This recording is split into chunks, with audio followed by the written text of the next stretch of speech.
এভাবে beef sausage তৈরি করা আমার কাছে সবচেয়ে সহজ লাগে। আপনারা এভাবে বানিয়ে ফ্রোজেন করতে পারেন। শুধু তাই নয়, চোখের পলকে একসাথে অনেকগুলা সসেজ তৈরি করা যায়। পাশাপাশি এই রেসিপি বানাতে কোনো প্যারাও নাই। সকাল বিকালের নাস্তা, বাচ্চাদের টিফিন অর্থাৎ এই সসেজ যদি বাসায় তৈরি করা থাকে তাহলে আপনারা চাইলে স্যান্ডউইচ, হট ডগ, তারপর নুডলস, তারপর কর্ন ডগ, পাস্তা, যে কোনো স্ন্যাক্স আইটেম রান্নাতে এই সসেজ ব্যবহার করতে পারবেন। আর বর্তমান সময়ের বাচ্চারা এই সসেজ কত পছন্দ করে খায় সেটা তো আপনারা সবাই জানেন। আচ্ছা, এখানে আমি একদম সলিড মাংস নিয়েছি, 2 কাপ পরিমাণ ছোটো ছোটো পিসেস করে কেটে নিয়েছি যাতে করে আমার ব্লেন্ড করতে সুবিধা হয়। এখন ব্লেন্ডার জারের মধ্যে কিছু উপকরণ আমি অ্যাড করছি।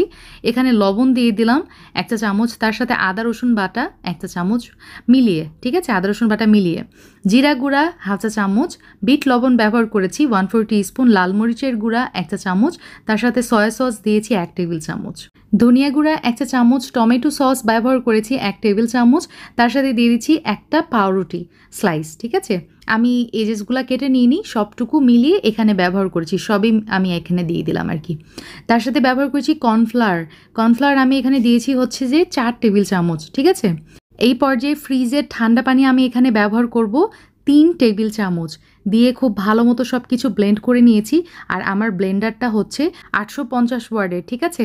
এখন এই মিশ্রণটা আমি যেটা করব, একটা বড় বোলের মধ্যে ট্রান্সফার করে নিচ্ছি। গুঁড়া দুধ ব্যবহার করেছি 2 চা চামচ, এতে করে সসেজের টেস্ট অনেক গুণ বেড়ে যায়। Red food colour optional, beef সসেজের কালার রেড হয়, এই জন্য আমি শুধু এখানে রেড কালার ব্যবহার করেছি। তাছাড়া এটা ব্যবহার করার অতটা দরকার নেই আর কি। সব কিছু খুব ভালো মতো মিক্স করে একটা সাইডে রেখে দিব। আর এইদিকে লাগছে আমার একটা প্লাস্টিকের বোতল, দেখতে পাচ্ছেন। আমি একটা কিচেন সিজার দিয়ে এই যে এভাবে কেটে নিয়েছি। মাঝে আমি যেটা করব, একটু কুকিং অয়েল মাখিয়ে নিচ্ছি। এখন ওই যে বিফের মিশ্রণটা আমি এই বোতলের মধ্যে ঢুকিয়ে নিব। আর যেই অংশটুকু ফাঁকা রয়ে গেছে এখানে আমি ব্যবহার করব একটা বয়ামের মুখা, যেটা কিনা এই বোতলের সাথে খুব সুন্দরভাবে সেট হবে। দেখতে পাচ্ছেন, ঠিক আমার মতোই হতে হবে। পারফেক্ট হয়ে গেছে। এই পর্যায়ে আমার লাগছে একটা কাচের গ্লাস বা যে কোনো গ্লাস নিলেই হয়, যাতে করে আমি যখন এই বোতলে প্রেশার করব, কাচের গ্লাসের ওপরে প্রেশারটা পড়লে আমার এই যে এই বোতলের মুখ দিয়ে বেরিয়ে আসবে সসেজ। আই থিঙ্ক আপনাদের কাছে আমি বিষয়টা ক্লিয়ার করতে পেরেছি। আর যারা কিনা এখনও বুঝতে পারেননি, এই যে আমার নেক্সট স্টেপগুলো দেখলেই ইনশাল্লাহ বুঝে যাবেন। বোতলের মুখাটা খুলে আমি একটা কাঠি বসিয়ে দিয়েছি, আর এই যে দেখেন বোতলের মধ্যে চাপ দিলেই এভাবে সসেজ আপনা আপনি বেরিয়ে আসছে। এই পর্যায়ে আমার ভিউয়ার্সের জন্য একটা টিপস, সেটা হচ্ছে এই সসেজগুলো আপনারা বানিয়ে কিন্তু ফ্রোজেন করতে পারবেন।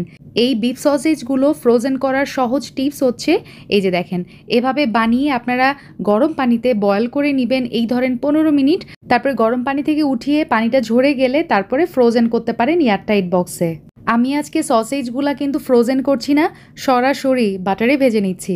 তো দেখতে পাচ্ছেন 1 টেবিল চামচ আমি কড়াইয়ের মধ্যে বাটার নিয়ে নিলাম। এখন যেটা করবো, ওই যে যেই সসেজগুলো আমি বানিয়ে রেখেছিলাম সেটা এই যে কড়াইয়ের মধ্যে দিয়ে দিচ্ছি। আপনারা চাইলে এটা কিন্তু কাঠি সহও ভেজে নিতে পারেন অথবা কাঠি ছাড়াও ভেজে নিতে পারেন, আপনাদের ইচ্ছা। চুলার মিডিয়াম আছে, একটু সময় নিয়ে ভেজে নেবেন যাতে করে ভিতর পর্যন্ত কুক হয়ে যায়। পারফেক্ট, আমার সসেজ কাবাব একদম রেডি। আপনারা সসেজ বলতে পারেন, এটাকে কাবাব বলতে পারেন, আপনাদের যেটা খুশি, কিন্তু খাইতে অনেক বেশি মজা। সিনাফেরিট, ইনশাল্লাহ আবার দেখা হবে। আল্লাহ হাফেজ, আসসালামু আলাইকুম।